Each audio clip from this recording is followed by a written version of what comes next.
Okay. So, good morning, Rabbi Fabian. It's really, really lovely to meet you. And thank you so very much from Crossacres Primary Academy that you can be our expert and really help us out learning about Judaism. Because we've just started our learning. We had lots and lots of questions. Lovely. It's my pleasure. And thank you for inviting me. Well, first of all, would you like to tell the children a little bit about who you are and what you do? Yes, so my name is Fabian, and I'm a rabbi. That means that I'm a Jewish minister, and I am a minister at a synagogue that is a Jewish house of prayer called Menorah. Menorah is also a Jewish symbol. You might have heard that before. And we are in South Manchester, and there we have services every week. And all sorts of activities, not only religious services. Okay, fantastic. I think you're very close to my house in Gatley. Yeah, that's right. Down the road. Okay, so we were very, very interested to find out, well, Daniel was very interested to find out, what does the star mean? Because I think that's quite an important Jewish symbol, isn't it? Yes, it's come to symbolize Judaism. You know, when you see sometimes a cross, then you think of a church or Christianity, and a crescent, maybe for Islam. The same way for a star, we call it a Star of David, and that symbolizes Judaism. It's a symbol of Judaism. It's a symbol. So people know. So it's a really, really important symbol for Judaism, isn't it? Would you say it's the most important symbol? Interestingly, Gaina, not really. It is perhaps in a way that today people see it and they recognize, oh, this is, a Jewish place. Just like you see maybe a sign that says year one, and then this is year one class. But in terms of what it symbolizes, why a star and say not another symbol, actually doesn't have a lot of Jewish history. Okay. It's relatively new, but very important, yes. Okay, brilliant, thank you. Mohammed would really like to know, how do Jews pray? Well, usually when we go to synagogue, somebody leads the services, and we can pray standing up or sitting down. We read prayers. So for example, we follow a prayer book, and I'll show you our prayer book. This one is a nice red color. And we read, some of it is in English and some of it is in Hebrew, which is a very old language. Well, that doesn't look like English. That's quite different, isn't it? Yes, you can see some of the writing. See, Yeah. it's different letters. Yes. Yeah, fantastic. So I'm wondering if when COVID is all finished and we can go out and do little visits, if we could probably come and have a look around your synagogue sometime. We would be very excited to have you. We'd love to welcome you. We can show you around and you can see everything and ask questions. It would be fun. Oh, fantastic. Thank you for that. That'd be amazing. So Dexter has an interesting question. I think Dexter's been watching maybe a video that we asked them to watch last week. And he said, why was the temple destroyed? Now, does that make sense to you? It does make sense. In biblical times, very long time ago, thousands of years ago, there was a temple in Jerusalem where the Jewish people worshipped. But there were also wars then, like there are today, sadly, and the temple was destroyed. Another army, the Babylonians, they were very ancient people, they conquered Jerusalem, and as a part of that, they also destroyed the temple. Right. Yeah, that's the first temple. Then it was rebuilt, and then hundreds or thousands of years later, there was another war. And the Romans, you might have heard of the Romans, they were in this country too. They conquered Jerusalem and they destroyed the temple. Ah, right. I think that's possibly what Dexter's talking about in his question. Okay, so Grace wants to know, why is there a star on the Kipper? Now, I think the one that she saw had a star on it. Is that normal to have a star? Yeah, so Dexter, that's a great question. Often you find a star, but that's a decoration only. And a star is very appropriate because, as we said, it's an important Jewish symbol. It's a symbol that says this is something Jewish. But it can come in all sorts of shapes and colors. In fact, I have some here I can show you. Oh, yeah. Look at this one. Ah. And I'm wearing just a plain gray one. And in some countries, they're really big and colorful too. Look at this one. That is really colorful. Yeah, this is from a place called Bukhara. And look, there's even a pink one. So they can come in all colors. In fact, any head covering is also fine. Yeah, okay. So you could wear anything, but men tend to choose to wear the kippah. Yes, yes. And traditionally, very often it does have a star on it. Okay. But not always. Not always. So let's have a look. So Esme's got quite a deep question. What is a commandment? Oh, that is a good question. A commandment is something that Jews do because they feel that God commandment asks them to do it.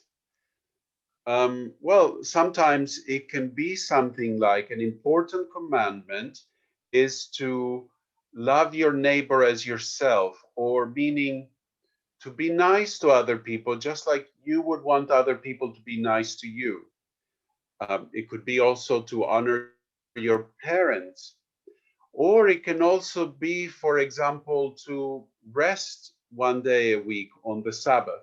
And we believe in our scriptures in the Bible that God told us to do this. God commanded us. It's another way of saying to ask strongly that we do that. Ah, okay. So in our class and in our school, we have golden rules. And I know the commandments aren't rules, they're sort of guiding messages, aren't they? But I imagine that our golden rules in school are something similar, because we have things like we don't hurt each other and that we are friendly and we look after each other. So it's quite similar.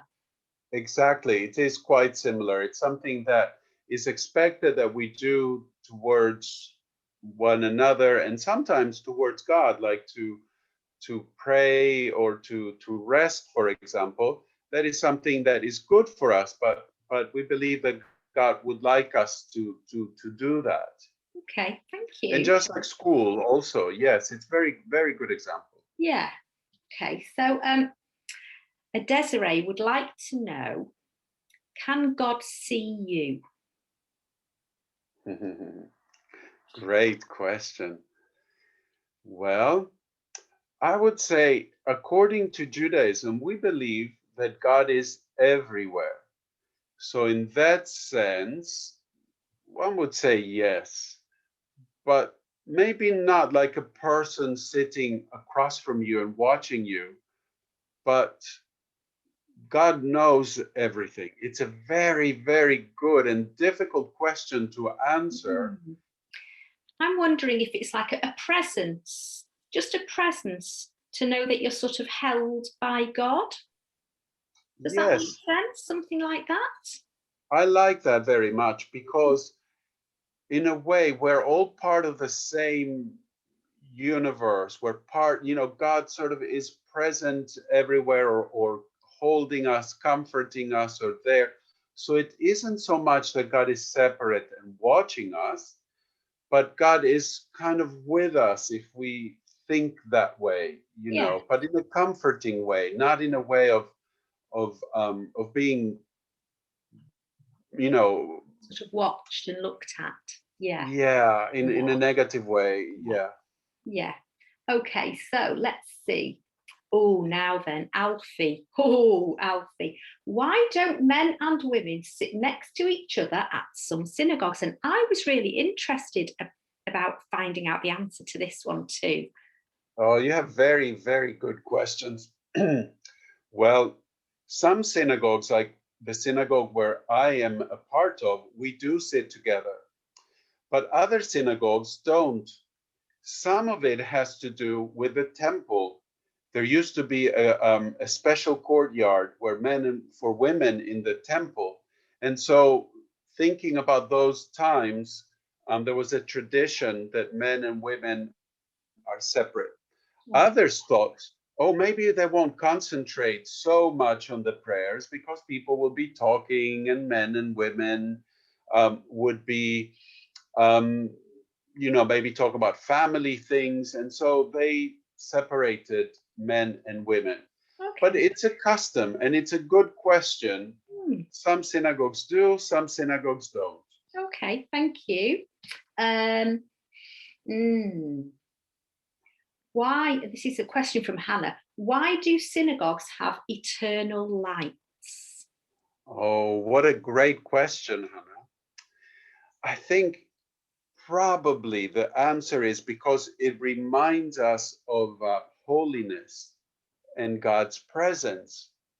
And again, in the temple, there was a part of the temple that a light was always burning.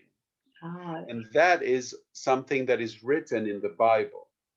So to remember the temple and to remember the holiness of the synagogue, then above the place where the Torah scrolls, where the writings that are in the Bible are kept, we have a light, an eternal light.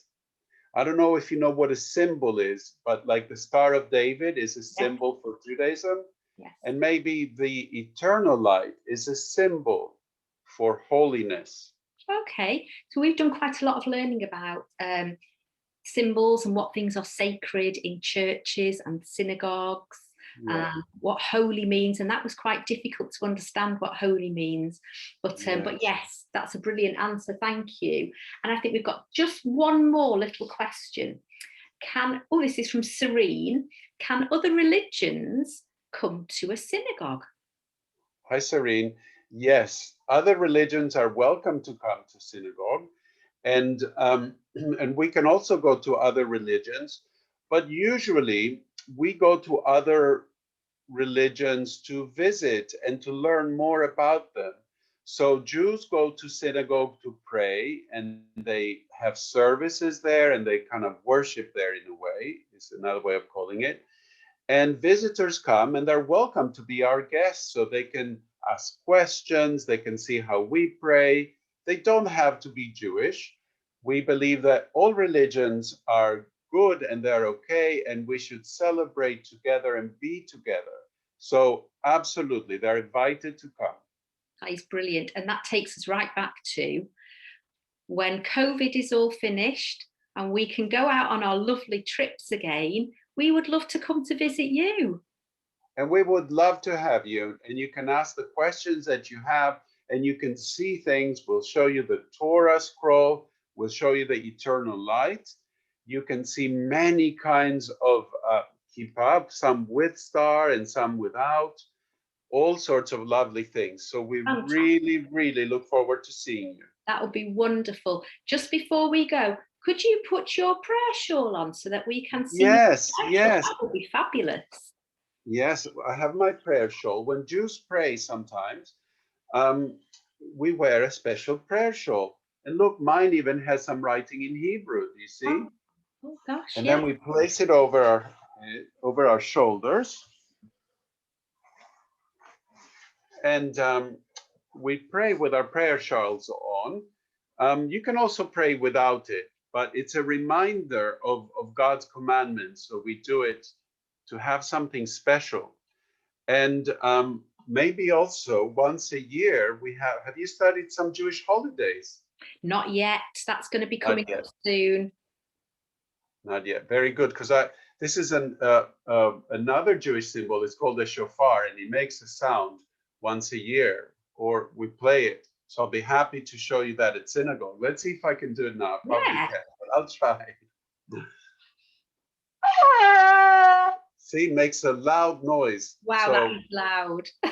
Come visit and we'll show you. That would be brilliant. Thank you so very much. Thank you. Thank you for the great questions. Oh, thank you so much. You've been absolutely amazing. So thank you from everybody at Cross Acres Primary Academy. And we'll see you soon. Bye. Bye, Gaynor. Bye. Bye.